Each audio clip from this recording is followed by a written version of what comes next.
Olá! Hoje a gente vai mergulhar fundo numa decisão da justiça que está mudando completamente o jogo quando o assunto é reeducação, tecnologia e o sistema prisional aqui no Brasil.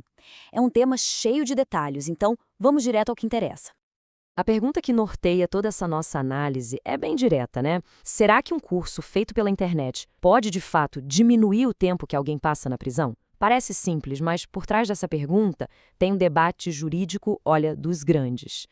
Para começar, vamos entender a base de tudo isso. Como é que o estudo consegue legalmente influenciar o tempo de uma sentença?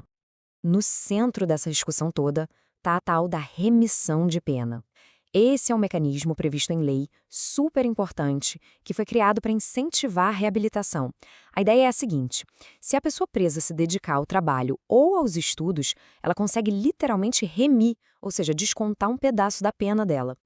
E a regra é matemática, bem clara. A Lei de Execução Penal diz exatamente isso. A cada 12 horas de estudo comprovado, a pena diminui em um dia. É um incentivo muito concreto, né? Um estímulo poderoso para buscar conhecimento mesmo dentro do sistema carcerário. Pois bem, é aqui que a coisa começa a se complicar. Com a chegada da tecnologia, o ensino à distância, o famoso EAD, jogou um elemento totalmente novo e desafiador nessa equação. A grande diferença aqui, gente, é o controle. Pensa só, no estudo presencial, a fiscalização é simples e direta. Tem lista de chamada, professor olhando, a equipe da prisão monitora. Agora, no EAD, como é que se faz? Como garantir que as horas de estudo que a pessoa diz que fez foram de fato cumpridas? Essa falta de supervisão direta, sabe? É aí que está o nó da questão. E essa incerteza, claro, virou um problema jurídico enorme. Juízes em estados diferentes começaram a dar decisões completamente opostas para casos idênticos. Tinha juiz que aceitava o certificado do curso online sem questionar muito, outros negavam de cara. Isso criou uma insegurança jurídica gigantesca. Com essa confusão de decisões espalhadas pelo país, a situação ficou insustentável. A palavra final sobre o assunto precisava vir de uma instância superior para unificar o entendimento. E é nesse momento que o Superior Tribunal de Justiça, o STJ, entra em campo. A corte foi chamada para resolver essa briga e estabeleceu uma regra única, definitiva, que valesse para o Brasil inteiro. Essa aí foi a pergunta exata que o tribunal teve que responder, no que ficou conhecido como tema 1236. Traduzindo, a escola que oferece o curso online precisa ter um convênio, um acordo formal com a prisão? Ou só o fato dela ser credenciada pelo Ministério da Educação já é o suficiente? Era essa a questão. E isso nos leva, claro, aos dois lados da moeda. Duas visões completamente diferentes que bateram de frente lá no tribunal. De um lado, a gente tinha a posição do Ministério Público. A tese deles era focada na necessidade de um controle bem rigoroso por parte do Estado. Para os promotores, a lógica era bem clara. Se não tem um acordo formal, não tem como a equipe da prisão checar se o estudo realmente aconteceu. A grande preocupação era evitar fraudes e garantir que o benefício da remissão fosse concedido de forma correta. Do outro lado da arena, em oposição direta, estavam as defensorias públicas e vários institutos de direito criminal. A bandeira deles era outra: priorizar o acesso à educação como principal ferramenta de ressocialização. E essa citação do IBCCRIM, o Instituto Brasileiro de Ciências Criminais, é fortíssima.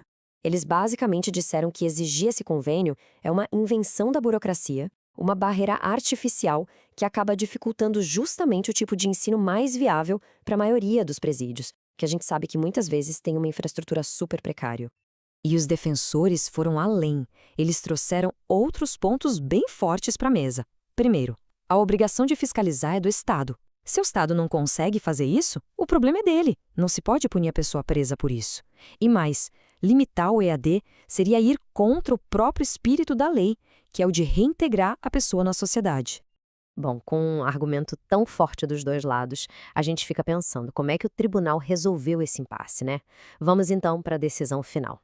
A decisão do STJ ia criar um padrão para todos os juízes do país seguirem. Então, o momento era de muita expectativa, com certeza.